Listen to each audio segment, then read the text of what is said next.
Sir common ಮ್ಯಾನ್ಗೂ ಅರ್ಥ ಆಗೋ ಹಾಗೆ ಹೇಳಬೇಕು ಅಂದರೆ something related to neck and spine ಅಂತ ಗೊತ್ತು, but what exactly cervical spondylosis?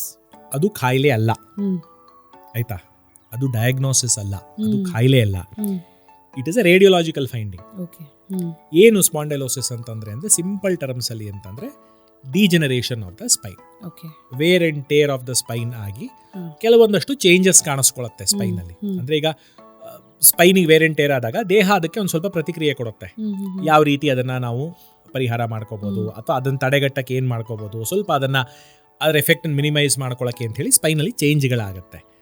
ಆ ಚೇಂಜ್ಗಳನ್ನ ನಾವು MRI, ಎಕ್ಸ್ರೇ ಅಥವಾ CT ನೋಡಿದಾಗ ಅದಕ್ಕೆ ಸ್ಪಾಂಡೈಲೋಸಿಸ್ ಅಂತ ಕರಿತೀವಿ.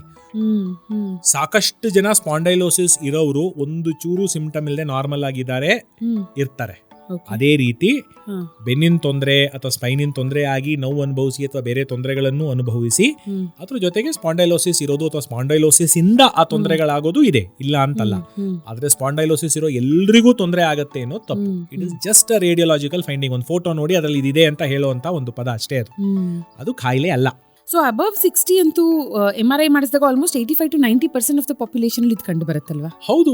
ಈಗ ಕೂದಲಿಗೆ ಹೇಗೆ ಬೆಳ್ಳಗಾಗೋದು ಒಂದು ವಯಸ್ಸಿನ ಲಕ್ಷಣ, ಮೂಳೆಗೂ ವಯಸ್ಸಾಗತ್ತೆ. ಮೂಳೆಗೆ ವಯಸ್ಸಾದಾಗ ಏನಾಗುತ್ತೆ, ಭಾರ ಎತ್ತೋ ಕೆಪಾಸಿಟಿ ಹೋಗುತ್ತೆ, ಮೂವ್ಮೆಂಟ್ ಕೆಪಾಸಿಟಿ ಹೋಗುತ್ತೆ. ಅದರಲ್ಲಿ ಒಂದು ಸ್ವಲ್ಪ ಚೇಂಜಸ್ ಆಗುತ್ತೆ. ಸ್ವಲ್ಪ ಮೂಳೆ ಒಂದು ಸ್ವಲ್ಪ ಅಡ್ಡಾದಿಡ್ಡಿಯಾಗಿ ಒಂದು ಸ್ವಲ್ಪ ಸಪೋರ್ಟ್ ಕೊಡಕ್ಕೆ ಬೆಳ್ಕೊಳ್ಳುತ್ತೆ, ಆಸ್ಟಿಯೋಫೈಟ್ ಅಂತ ಕರಿತೀವಿ. ಸ್ವಲ್ಪ ಲಿಗಮೆಂಟ್ಗಳದ್ದು ಫ್ಲೆಕ್ಸಿಬಿಲಿಟಿ ಕಮ್ಮಿ ಆಗುತ್ತೆ.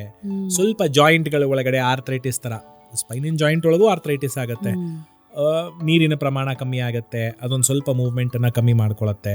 ಸ್ವಲ್ಪ ಮೂಳೆ ಒಳಗಡೆ ಕ್ಯಾಲ್ಶಿಯಮಿನ ಕೊರತೆ ಬರುತ್ತೆ. ಸೊ ಇದೆಲ್ಲ ಒಂದೊಂದಾಗ ಕಾಣುವಂಥದ್ದೇ. ಸೊ ವಯಸ್ಸಾದ್ಮೇಲಿಂದ ಒಂದು ಸ್ಪೈನಲ್ಲಿ ಸ್ಪಾಂಡೈಲೋಸಿಸ್ ಚೇಂಜಸ್ ಇದೆ ಅಂತಂದ್ರೆ ವಯಸ್ಸಾಗ್ತಾ ಇದೆ ಅಂತ ಅರ್ಥ ಅಷ್ಟೇನೆ.